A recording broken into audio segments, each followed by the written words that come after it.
Many of you know that last week I was on a digital sabbatical. And if you're like, what on earth is a digital sabbatical and why would you do that?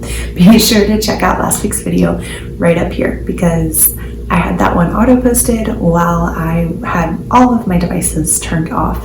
And so this week I thought I would share with you guys 5 things that I learned that are really short and sweet, and then 5 changes that I've decided to make from my first full official digital sabbatical. I've taken times where I've turned my phone off before, but thing number 1, I love paper and pen. As silly as it sounds, I think that I forgot how much paper and pen, putting the pen to the paper, writing things out, brainstorming, there's something, and it could be because I'm super kinesthetic, there's something that about writing that down and the ability to cross it out, X it out, it's just way more satisfying than hitting a delete button. And also it saves my eyes so much. So that was thing 1. Thing 2, that I would actually, this is something I would do differently. This is what I learned in my digital sabbatical because I'm planning to do another one this year. I'm doing 2 each year. And so this is to set some auto notifications because I did set my video to auto post last week, but I didn't have any notifications set on for my email or my text messages, and I didn't post in my business group or anything to let people know, hey, my phone's going to be off. If you missed my YouTube video or you've missed me post about it online, be sure here are the people you can reach out to. So that's something that I would do to care for my people a little better, just to really respect people so they know, like, I'm not just blowing them off. I haven't even seen the message. So that's thing number 2. Thing 3, I learned it's a lot easier to go slow, eliminate hurry, and rest without screens. It just is. And kind of tied to that, my 4th one is that also turning devices off versus just like turning my phone on airplane mode, which I do frequently, but actually turning it off. There is a difference, and I don't know, it's probably just mental and emotional, but turning it off, there's like a finality. It's off. I don't have to think about it. Where if it's on airplane mode, there's always part of me that's kind of still thinking, what am I missing? What are the notifications? Should I turn it back on and check it? But when it's off, it's like, we're good. So turning it off is so freeing. And then I'm having to check my notes. Number 5, often things can wait.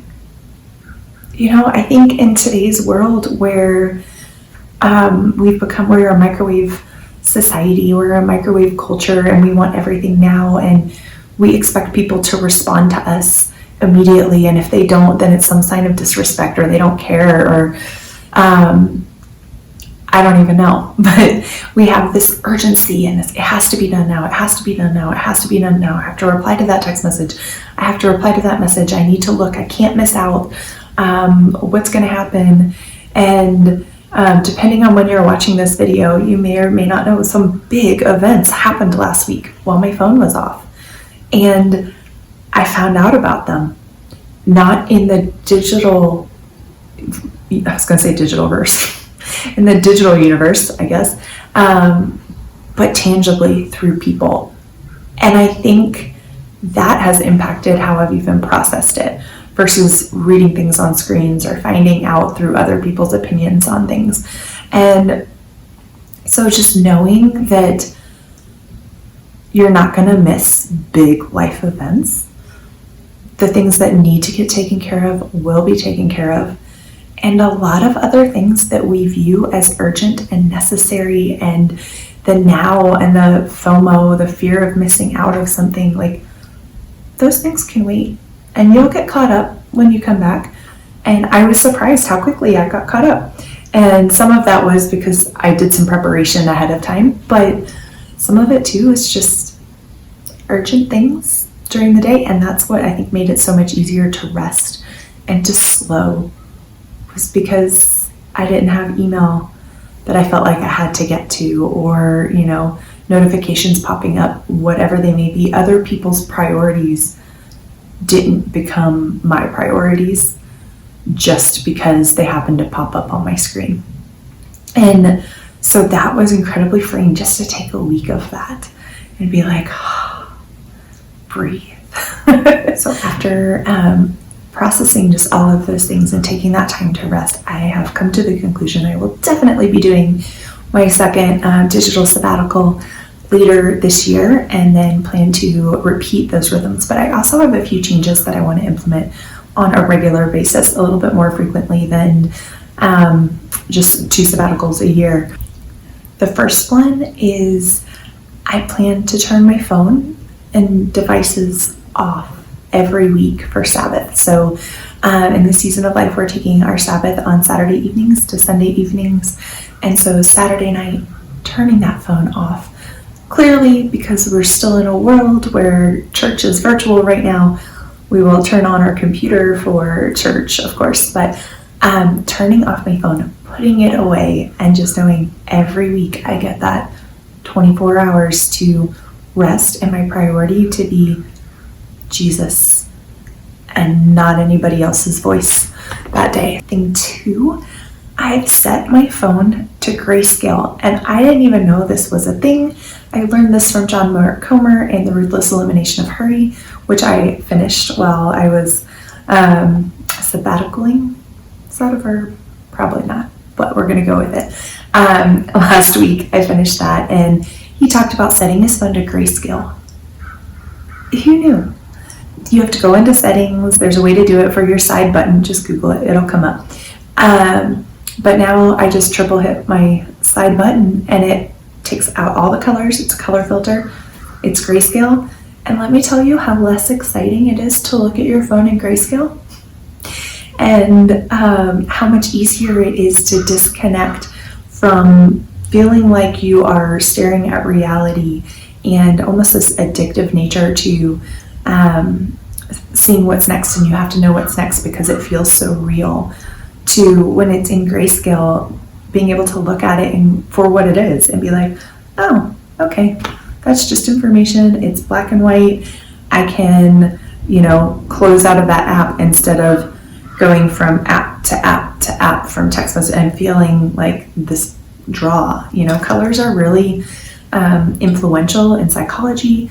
There's a whole lot. Fast food restaurants have been using it for years, and companies in their marketing. And for some reason, I disconnected that was happening in marketing and with apps and keeping us on our phones even longer. So grayscale has been amazing. Also, I deleted email from my phone. So I don't even have the app on my phone anymore. I'm not checking email on my phone. There's no reason to. I can check it a couple times a day at set intervals, and that's enough. So just knowing that I don't even have that available to check on my phone while I'm out and about has also been very helpful. On that same note, setting specific times in my day with rhythms to check my email, to check my social media, and I'm working really hard not to just check every moment and like, oh, I wonder what's happened. Oh, let me see who's responded to that, or do I have any damage control to do on this, or what's the latest that I've missed out on in the last 5 minutes while I'm going to the bathroom. Do you really need to bring your phone with you when you're on the toilet and scroll through what's happening and bring the entire world with you into the bathroom? So I've started working hard to leave my phone away. One of the rhythms I'm wanting to implement again, and changes after this, is going back to 2 nights a week of being screen-free. So 2 weeknights with no screens, no devices. We're reading, we're playing games, talking old-fashioned things. And really just being present in the moment and not present in everybody else's moments. And like I said, everybody else's priorities. But really slowing down, taking time to listen to each other, and taking time to really listen to the Lord in a way that's hard to do when you have voices coming at you constantly in various forms. So those are my changes. I'm really curious if you have done anything like this before. I would love to hear what you have learned. I would love to hear any changes you have made that have been really beneficial for you, because I'm constantly learning and just really wanting to really slow our pace, slow our rhythm, and be present and enjoy and live life to its fullest intentionally. So thank you so much for joining. If you enjoyed this video, be sure to give it a like. Don't forget to hit that subscribe button and hit the bell to get notified every time that a new video goes live. See you later, friends.